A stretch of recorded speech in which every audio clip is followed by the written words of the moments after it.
कि किसी मजहबी किताब में डायनासोर का जिक्र नहीं है। अफसोस कि आज तक किसी मैथमेटिक्स की किताब में मुझे डायनासोर का जिक्र नहीं मिला। तो इसका मतलब मैथमेटिक्स की किताब बेकार है? नहीं, उसका वो टॉपिक नहीं है। रेवलेशन का और मजहबी किताबों का टॉपिक ये नहीं है कि आपको आके बताए साइकिल कैसे बनाते हैं या आके ये बताएं कि जो है डायनासोर कब था। वो तो मोरालिटी सिखाने आया है, गॉड के बारे में बताने आया, नॉन फिजिकल रियलिटी की हकीकत को सिखाने के लिए आया।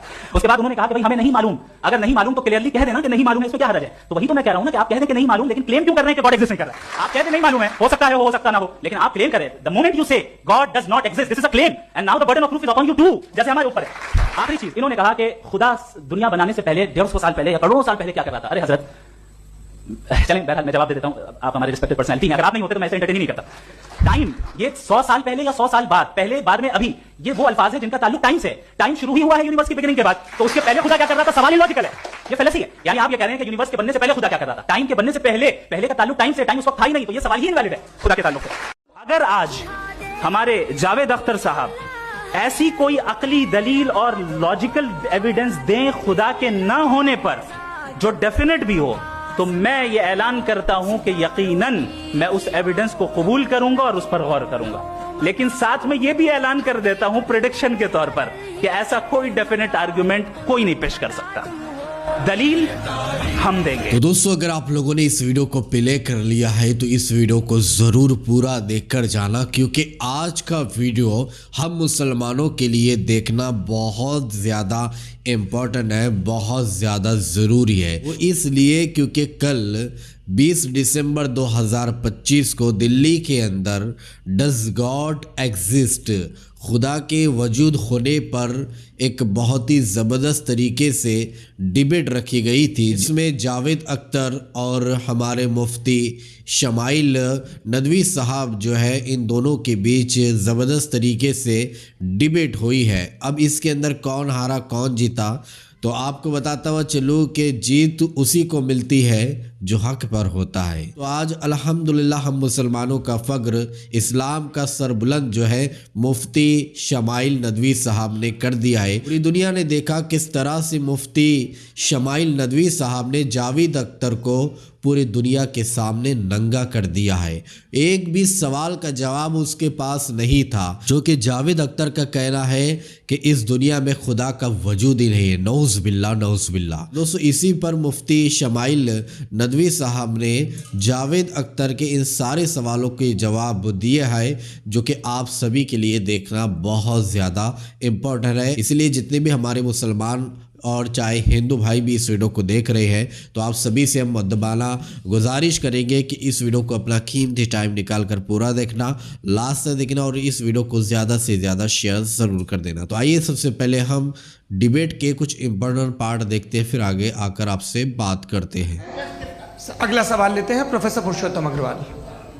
मुफ्ती साहब, एक निवेदन आपसे है कि कम से कम थोड़ा सा माइक क्लोज एक रिलीजियस और फिलॉसफिकल कर मैम प्लीज। एक रिलीजियस और फिलोसॉफिकल ट्रेडिशन है जो ब्रह्मांड को यानी यूनिवर्स को ही अंतिम मानती है। सर्वम खलु इदम ब्रह्मम, this is Chandogya Upanishad and it completely rules out the existence और नेसेसिटी, आपके शब्दों में necessity of a creator. The creation itself is the creator. तो एक मिनट प्लीज। दूसरा जो सवाल आपने अभी, जो आप बार बार कह रहे हैं कि भगवान विद्वान भी है, वाइज, सब जानने वाला, तो अगर विजडम में दुनिया भर के पापों और अत्याचारों को बर्दाश्त करना शामिल है, तो फिर इसका मतलब ये हुआ कि अगर मैं फ्री विल से उसको अपोज करता हूं तो ईश्वर की विजडम और मेरी फ्री विल में कॉन्ट्राडिक्शन है। Because when I am opposing whatever is happening in Gaza, then I am opposing the God's will और गॉड्स विजडम। जवाब लेते हैं क्योंकि तो गॉड की विजडम में, एक मिनट सर प्लीज सर, ये एक जुमला, गॉड की विजडम है कि गाजा में जो कुछ हो रहा है वो हो रहा है, मैं उसको अपोज कर रहा हूं, तो मैं गॉड की विजडम के खिलाफ जा रहा हूं। एक सवाल। दूसरा ये नहीं, आपने दो ऑलरेडी। सर आप और सवाल कर लें, लेकिन मुझे दो जवाब दे। पहले आपने ये सर, कहा, सुनिए मेरी बात सुनिए। इजराइल के गॉड के मुताबिक तुम्हारा ठीक हो रहा है ना? नहीं हो रहा है, ठीक नहीं हो रहा है। मैं बता रहा हूँ क्या हो रहा है, आप तशरीफ रखें, मैं बता रहा हूँ क्या हो रहा है। Let me complete please. एक सेकंड गाइस, एक सेकंड। ये देखिए, ऐसा है कि ये सब बड़ा आपस में विचार विमर्श के बाद ये तय हुआ था कि कुछ नियम बना लिए जाएं ताकि एक टाइम बाउंड बातचीत चले। और भाई साहब, आप बड़ा जरूरी काम कर रहे हैं, लेकिन कैमरे के फ्रेम में आके उस काम को गड़बड़ कर दे रहे हैं। ठीक है गुरु, अब मेरे को कहीं का गुस्सा निकालना था, सॉरी। नहीं, कोई गुस्सा नहीं है जी। तो प्रोफेसर ने सवाल पूछे, आप उनके जवाब दें, और थोड़ा ये सब लोग थोड़ा ख्याल रखें भाई, सवाल संक्षिप्त रखें जी। आपने 2 सवाल किए। सबसे पहला ये कहा कि हमारे पास ये कॉन्सेप्ट है कि ये यूनिवर्स खुद नेसेसरी बीइंग है, creation itself is the creator. How irrational is this कि मैं एग्जिस्ट करूंगा बाद में, लेकिन अभी एग्जिस्ट कर भी रहा हूं, यानी एक ही टाइम में एग्जिस्ट भी कर रहे हैं, नहीं भी कर रहे हैं। This is not true. दूसरी चीज आपने कहा कि अगर इजराइल में, सॉरी माफ कीजिएगा, Israel doesn't exist, occupied Palestine में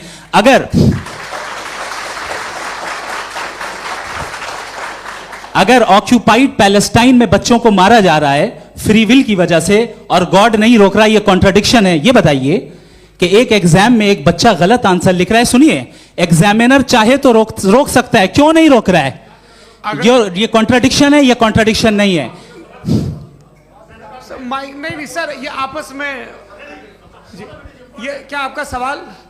माइक दीजिए। फ्री विल दिया गया है टेस्ट के लिए, अकाउंटेबिलिटी के लिए। अगर फ्री विल नहीं होता तो आप कहते हैं हमें रोबोट बना दिया गया। नॉट मिसरिप्रेजेंट माय पोजीशन, आपकी जो भी पोजीशन, मैं अपनी फ्री विल के नाते, अपने ह्यूमन विजडम के नाते गाजा में हो रही अत्याचार का विरोध करता हूं। बिल्कुल करना चाहिए। आपके हिसाब से मैं गॉड की विजडम का विरोध कर रहा हूं? बिल्कुल नहीं, जो हो रहा है गॉड, बिल्कुल भी नहीं, बिल्कुल भी नहीं।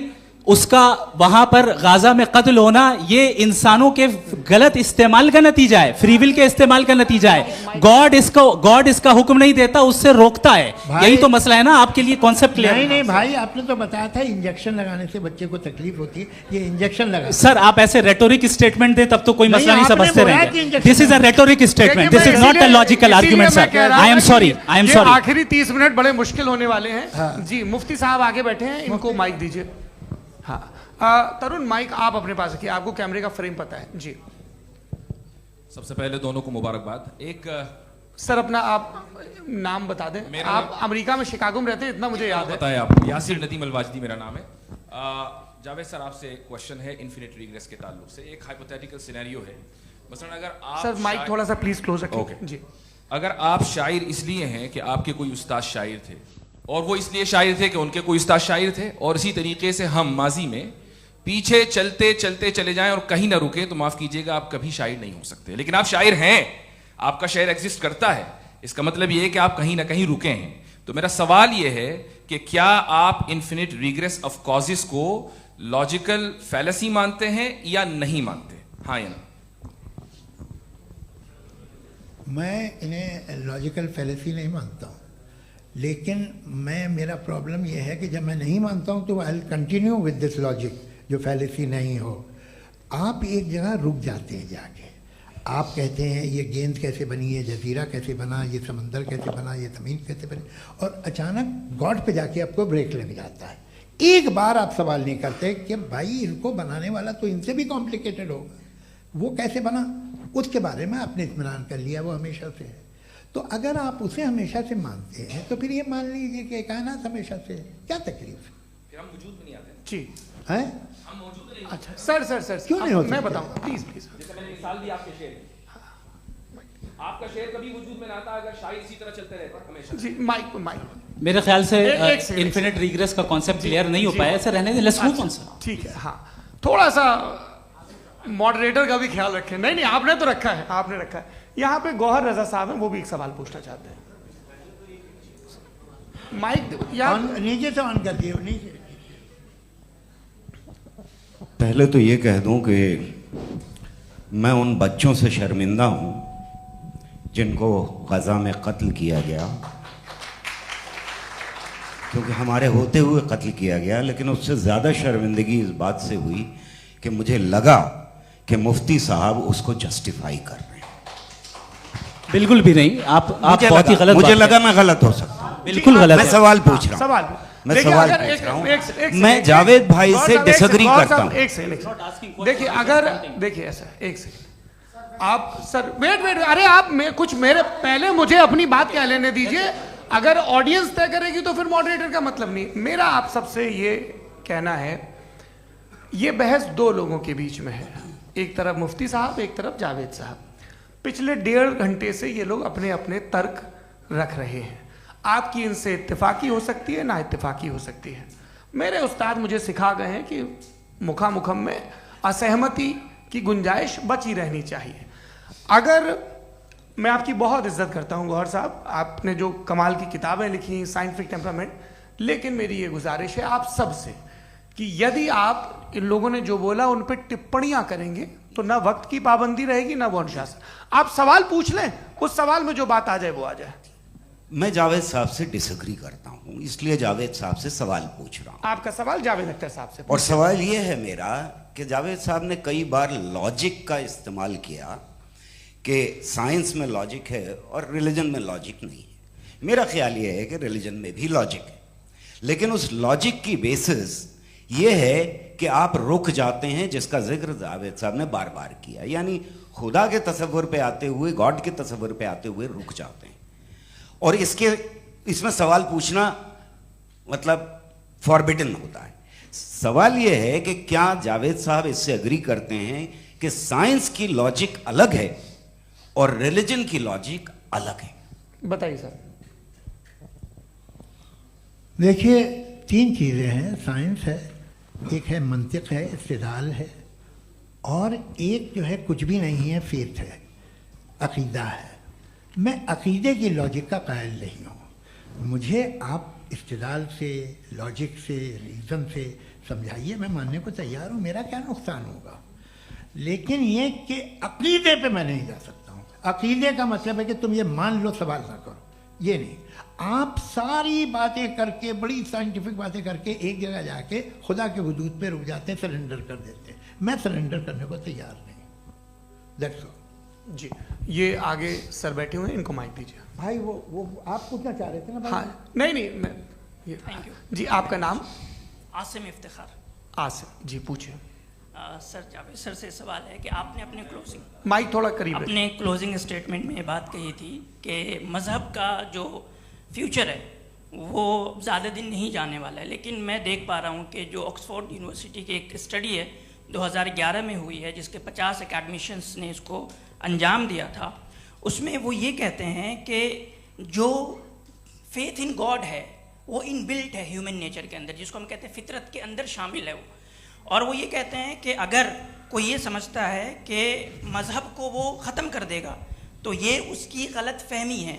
तो आप इसके बारे में, इस स्टडीज़ के बारे में क्या कहते हैं? ठीक है, मैं उनसे एग्री नहीं करता हूँ। वो कौन से प्रोफेसर होंगे? ऐसा उनके क्या पास डेटा है, इन्होंने डेटा के बेस होगा। डेटा क्या हो सकता है? फ्यूचर का डेटा तो नहीं हो सकता ना उनके पास, प्रेजेंट का डेटा। तो दोस्तों, देखा आप लोगों ने ये डिबेट जावेद अख्तर और मुफ्ती शमाइल नदवी साहब का, जिसमें एक टॉपिक रखा गया था, डज गॉड एग्जिस्ट, ये खुदा का वजूद है या नहीं। इसी पर काफ़ी बहस हुई और जावेद अख्तर ने काफ़ी तीखे सवाल जो है यानी हमारे मुफ्ती साहब से पूछे थे, लेकिन अल्हम्दुलिल्लाह सुम्मा अल्हम्दुलिल्लाह जावेद अख्तर का एक एक सवाल का जवाब बहुत ही अच्छे अंदाज में, बहुत ही बेहतरीन अंदाज में मुफ्ती साहब ने दिया है, जो कि जावेद अख्तर को पूरी तरह से नंगा कर दिया है मुफ्ती शमाइल नदवी साहब ने। तो मैं सबसे पहले तो सैल्यूट पेश करना चाहूँगा मुफ्ती शमाइल नदवी साहब को, जिन्होंने आज हम मुसलमानों की लाज रखी, हमारे इस्लाम का सर बुलंद किया। यकीनन दोस्तों, आज पूरी दुनिया ने देखा कि किस तरह से ये जावेद अख्तर कह रहा था कि खुदा का वजूद ही नहीं है, लेकिन आज उन्होंने साबित कर दिया है कि खुदा का वजूद है। जब हमें किसी ने पैदा किया है, हमारे जब माँ बाप है, तो क्या हमारे को कोई पैदा करने वाला नहीं हो सकता? ऑफ कोर्स हो सकता है, क्योंकि हमारे माँ बाप को भी अल्लाह ने पैदा किया, हमें भी अल्लाह ने पैदा किया। यही हमारा ईमान है, यही हमारा अकीदा है। लेकिन जावेद अख्तर को किस तरह से इन्होंने करारा रिप्लाई दिया है, करारा जवाब दिया। दोस्तों, इस पूरी वीडियो को देखने के बाद अब आप क्या कहना चाहोगे, आपके इस बारे में क्या राय है, तो कमेंट में अपनी राय लाजमी बताइए। तो चलिए दोस्तों, अगली वीडियो में मिलते हैं, जब तक अपना ख्याल रखिए। शुक्रिया।